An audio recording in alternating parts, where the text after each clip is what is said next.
शायद इस स्थान पर पहली बार किसी सार्वजनिक सभा को संबोधित करने के लिए आप सबके सामने खड़ा हुआ हूं। आपने तालियां बजाकर स्वागत किया है, लेकिन स्वागत, अभिनंदन कभी एकतरफा नहीं होना चाहिए, वन साइडेड नहीं होना चाहिए। इसलिए मैं भी अपनी तरफ से शीश झुकाकर सिलीगुड़ी के सभी बहनों भाइयों का हार्दिक अभिनंदन करता हूं। आप सभी का मैं स्वागत करता हूं।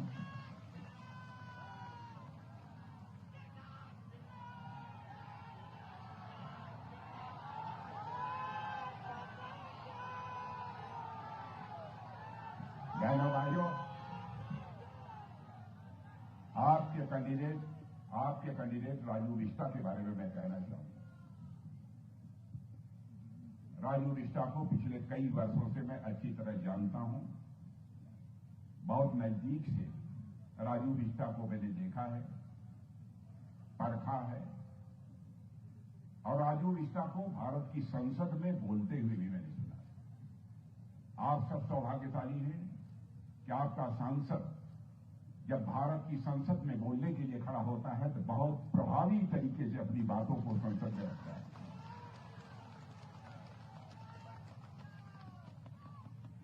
भाषण की एक शैली होती है, आर्टिकुलेशन,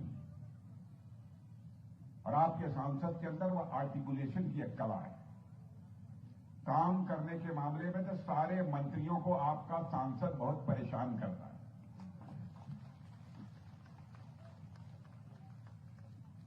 और मैं बताना चाहूंगा कि आपके सांसद को सारे जितने भी मिनिस्टर हैं बहुत ही प्यार करते हैं।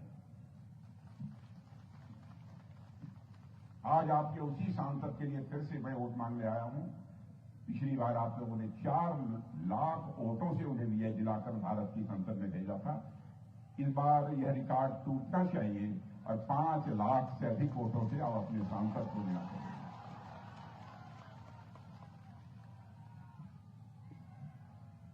बहनों भाइयों, यहां तक कि पश्चिमी बंगाल का प्रश्न है। यह धरती विचारकों की धरती है, दार्शनिकों की धरती है, शिक्षाविदों की धरती है, कवियों की धरती है, बुद्धिजीवियों की धरती है। इसीलिए पश्चिमी बंगाल के बारे में कहा जाता है कि बंगाल आज क्या सोचता है, भारत कल सोचे। यह बंगाल के बारे में धारणा है। लेकिन दुखद स्थिति है कि टीएमसी भी यहां के जनसांख्यिकी को, डेमोग्राफी को बदलने की कोशिश कर रही है। मैं ममता जी से कहना चाहता हूं, राजनीति केवल सरकार बनाने के लिए नहीं की जानी चाहिए। राजनीति की जानी चाहिए तो देश बनाने के लिए राजनीति की जानी चाहिए। यहां चाहे गोरखा हो, चाहे राजवंशी हो, चाहे आदिवासी हो, बंगाली हो, हिंदी भाषी हो, राभा हो, टोटो हो, मेचो हो, सभी इस वेस्ट बंगाल की ममता सरकार से पीड़ित हैं, दुखी। सरकार का काम यह होता है जन कल्याण करना। इस राज्य की रहने वाली जनता सरकार के कामकाज से सुखी हो, आनंदित हो।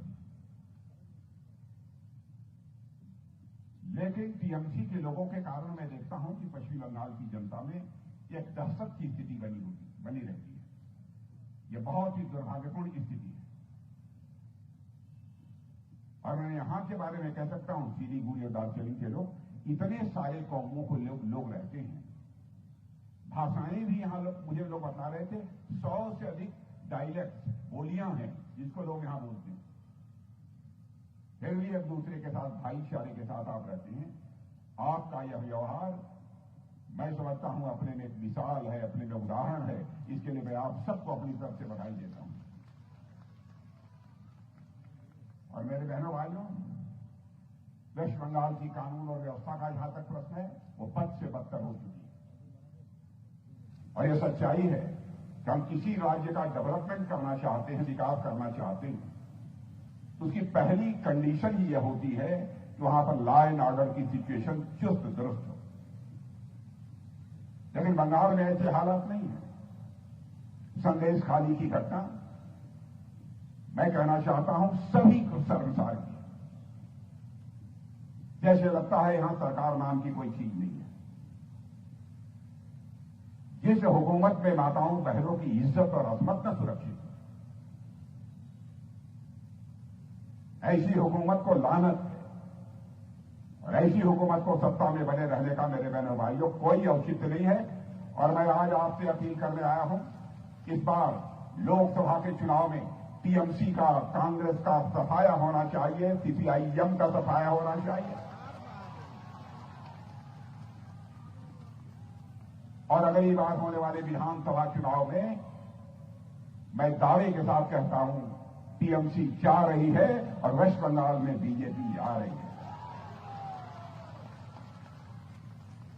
ममता दीदी, मैं आपसे कहना चाहता हूं, आपके नाम में ही ममता है। ममता तो किसी भी मां का यह स्वभाव होता है, किसी भी मां की यह स्वाभाविक प्रकृति होती है। फिर ममता जी, मैं आपसे पूछना चाहता हूं कि जनता का दुख दर्द आपको क्यों नहीं समझ में आता?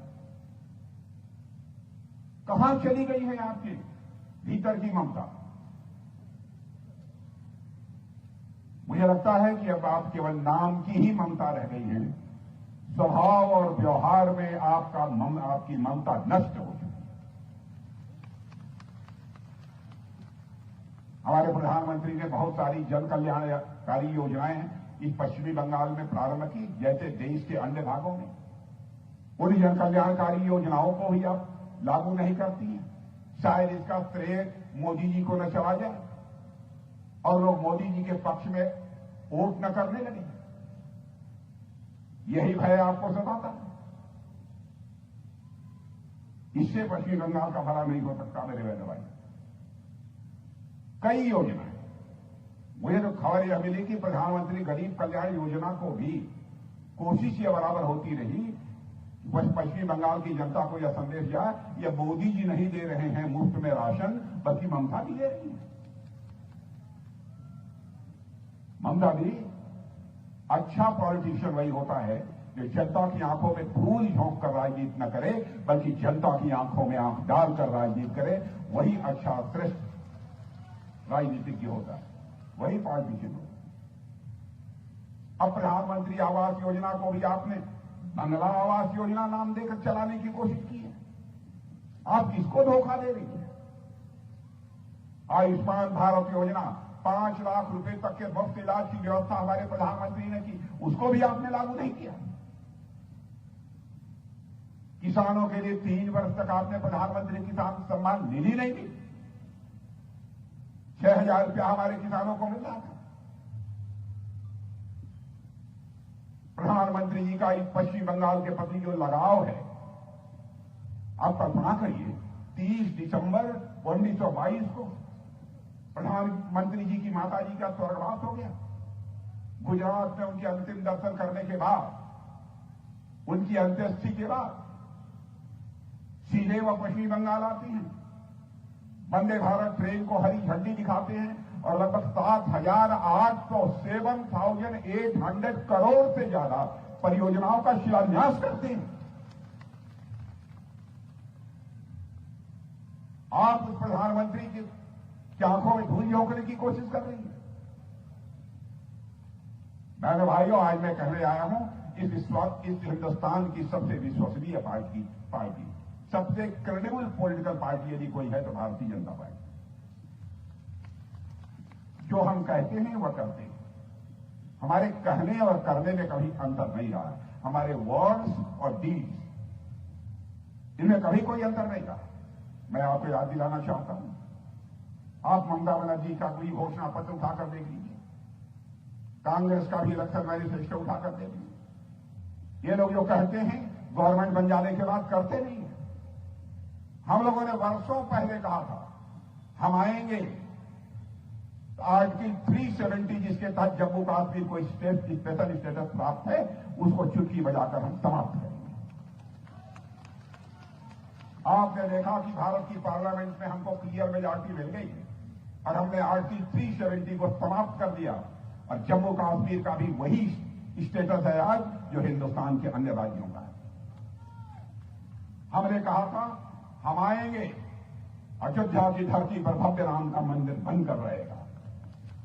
जब हम नारे लगाते थे, आंदोलन करते थे, रामलला हम आएंगे, मंदिर यही बनाएंगे, ये कांग्रेस के लोग, टीएमसी के लोग हम लोगों से पूछते थे कब मंदिर बनाएंगे, रामलला हम आएंगे, मंदिर यही बनाएंगे, लेकिन तारीख नहीं बताएंगे। मेरे भाइयों, आपने देख लिया अयोध्या की धरती पर भव्य राम का मंदिर खड़ा हो गया है और 22 जनवरी को प्रधानमंत्री जी ने रामलला की प्राण प्रतिष्ठा भी कर दी।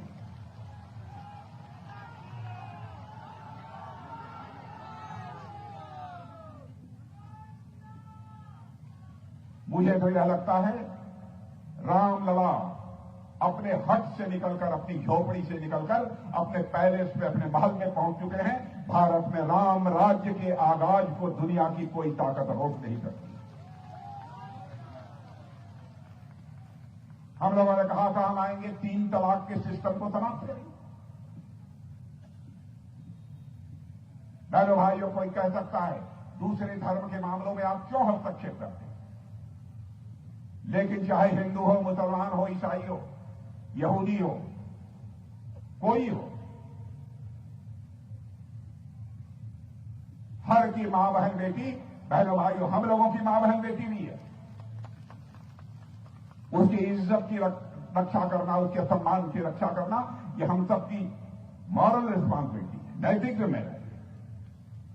हम कैसे किसी को इजाजत दे सकते हैं कि आप किसी से शादी कर लीजिए और उस बहन को 10 दिन के बाद आप तलाक तलाक तलाक 3 बार बोलकर उसको छुट्टी कर दीजिए। दूसरी राजनीतिक पार्टी वोट के लालच में इसे बर्दाश्त कर दें, लेकिन भारतीय जनता पार्टी इसे कतई बर्दाश्त नहीं कर सकती है। मेरे बहनों, 3 तलाक को भी हम लोगों ने समाप्त कर दिया। हम लोगों ने कहा कि नागरिकता कानून हम पास करेंगे, कर दिया नागरिकता कानून। यहां पर ममता जी लोगों के आंखों में धूल झोंक रही है, गुमराह कर रही है। क्या आपकी सारे मुस्लिम्स की नागरिकता समाप्त कर दी है? बहनों भाइयों, यह नागरिकता का कानून सिटीजनशिप अमेंडमेंट है, यह किसी की नागरिकता छीनने वाला कानून नहीं है, बल्कि नागरिकता देने वाला कानून है।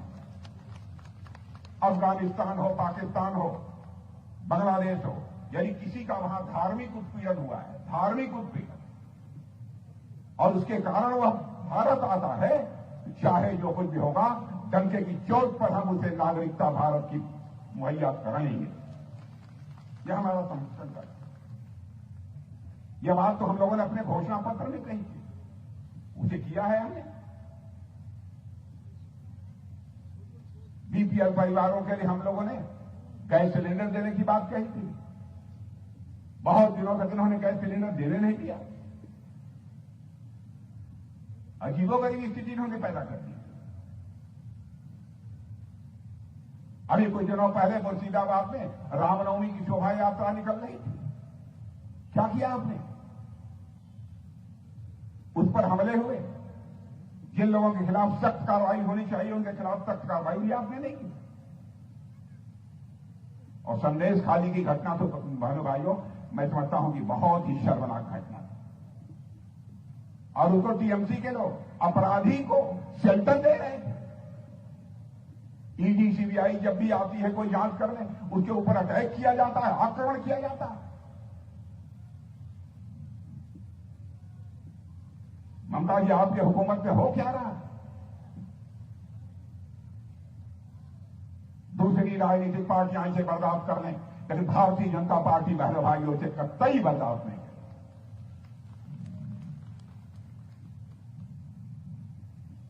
हम लोगों ने जो कहा है वो किया है, जो कहेंगे वो करेंगे। आपने देखा मोदी जी के भारत का प्रधानमंत्री बनने के बाद भारत का स्टेचर, भारत का कद दुनिया में कितना बढ़ा है। पहले हम लोग भारत के बाहर किसी इंटरनेशनल फोरम पर, अंतर्राष्ट्रीय मंचों पर बोलते थे तो लोग कहते थे भारत कमजोर देश है, क्या सुनना है इसको, बहुत सारे लोग उठ के चले जाते। आज यदि हम लोग भारत के अंतर्राष्ट्रीय मंचों पर भारत के लोग बोलते हैं सारी दुनिया कान खोलकर सुनती है भारत बोल क्या रहा है।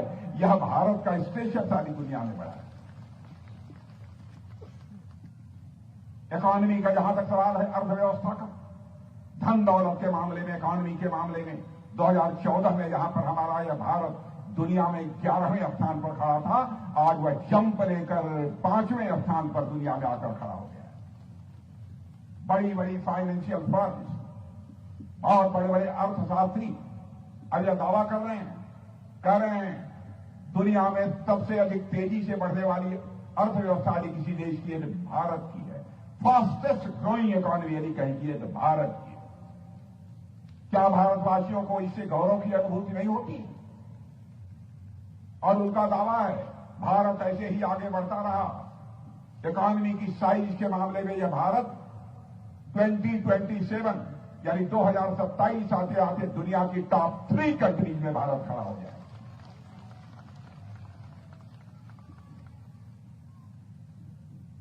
देश का कद बढ़ता है तो उसके प्रधानमंत्री और मंत्रियों का भी कद बढ़ता है। आपने देखा होगा रूस और यूक्रेन के बीच 2 वर्षों से संघर्ष चल रहा है। बराबर रूस की तरफ से भी मिसाइलें, गोले, तोप, बम सब कुछ चल रहे हैं। यूक्रेन की तरफ से भी चल रहे हैं। बड़ी संख्या में लोग मारे जा रहे हैं। और जब यह युद्ध शुरू हुआ था तो उस समय हमारे भारत के बहुत सारे हजारों बच्चे यूक्रेन में पढ़ते थे। उनके गार्जियन, उनके माता पिता जो भारत में रहते थे, उन्हें इस बात की चिंता सताने लगी क्या होगा हमारे बच्चों का। उनका एक डेलीगेशन हमारे प्रधानमंत्री से मिला और प्रधानमंत्री जी से कहा कि मोदी जी चाहे जैसे भी हो हमारे बच्चों को आप वहां से निकालिए। कोई वहां का भारत का रहने वाला बच्चा कोई इंजीनियरिंग का कोर्स कर रहा था, कोई मेडिकल का कोर्स कर रहा था, कोई मैनेजमेंट का कोर्स कर रहा था। प्रधानमंत्री ने क्षण भर की देर नहीं लगाई। उन्होंने सीधे रूस के राष्ट्रपति मिस्टर पुतिन से बात की और साथ ही जेलेंस्की के राष्ट्रपति, यूक्रेन के राष्ट्रपति मिस्टर जेलेंस्की से बात की। और बहनों भाइयों, आपको जानकर खुशी होगी 4.5 घंटे के लिए युद्ध रुक गया और हमारे 22,500 बच्चे, भारतीय बच्चे भारत आ गए।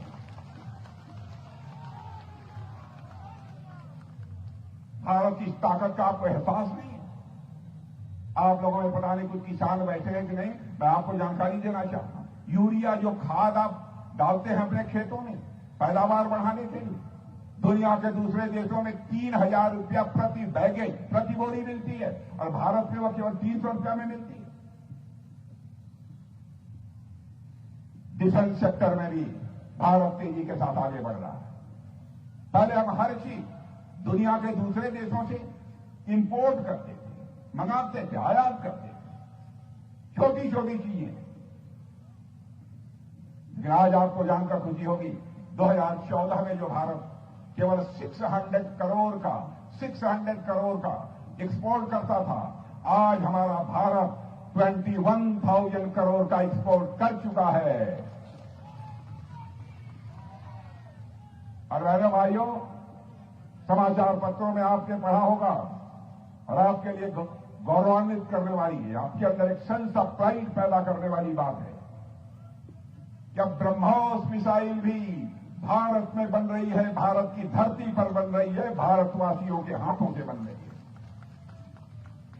और अभी फिलीपींस को हमने ब्रह्मोस मिसाइल उनको सेल किया है, एक्सपोर्ट किया है वहां। यह है भारत की ताकत। भारत अब कमजोर भारत नहीं है, भारत अब ताकतवर भारत बन गया। आपने इसके पहले कांग्रेस की भी हुकूमत देखी है।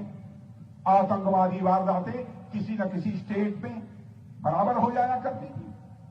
2008 की आतंकवादी वारदात जो मुंबई में हुई थी, उसकी मैं आपको याद दिलाना चाहता हूं। वहां के गृहमंत्री ने कहा, अरे ऐसी तो आतंकवादी वारदातें होती रहती हैं, सैकड़ों लोग मारे गए थे, भारतीय मारे गए।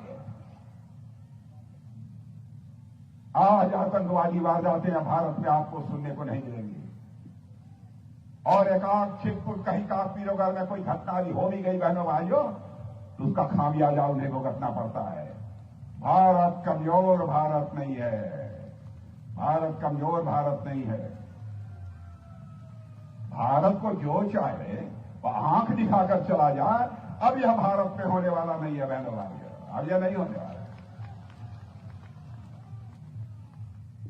यदि कोई आंख दिखाएगा तो हम केवल आंख नहीं दिखाएंगे, अकलेमंद इशारा काफी। समझ गए कि नहीं? क्या करना चाहिए बहनों भाइयों? इस समय भारत के पास तो ताकत है कि दुश्मन को मुंहतोड़ जवाब भी दे सकता है। और हमारा स्वभाव है कि हम लोग किसी को छेड़ते हैं, लेकिन हमको कोई यदि छेड़ेगा तो आप समझ लीजिए क्या होगा।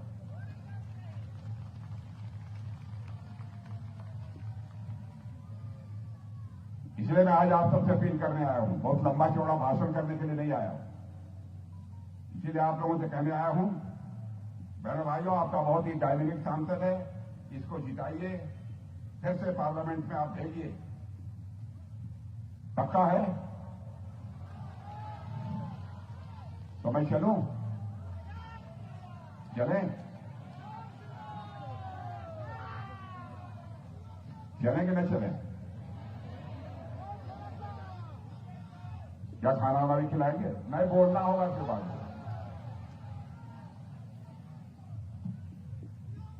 बहनों, हाँ, चिंता मत करो बहनों भाइयों। पीओके हमारा था, पीओके हमारा है, पीओके हमारा रहेगा।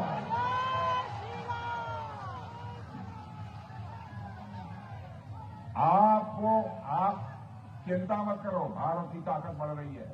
भारत का डेवलपमेंट जितनी तेजी के साथ हो रहा है, भारत की प्रतिष्ठा अंतर्राष्ट्रीय जगत में जिस तरीके से बढ़ रही है, भारत की अर्थव्यवस्था जितनी तेजी से आगे बढ़ रही है, अब पीओके के हमारे भाई बहन स्वयं ही मांग करेंगे कि हम भारत के साथ रहना चाहते हैं। चिंता मत करो। तो मैं आज बस इतना ही कहने आया हूं कि आप राजू बिष्टा को भारी मतों से जिता कर देंगे। पक्का है कि नहीं? पक्का है? जरा हाथ उठा के ताली बजा दीजिए तो मैं मालूम पक्का है। और एक बात मेरी और सुन लीजिए, अंतिम बात हमारी यह है, यदि राजू बिष्टा को आपने 5 लाख से अधिक वोटों से जिता दिया तो मैं फिर से इसी सिलीगुड़ी की धरती पर आऊंगा मेरे बहनों भाई।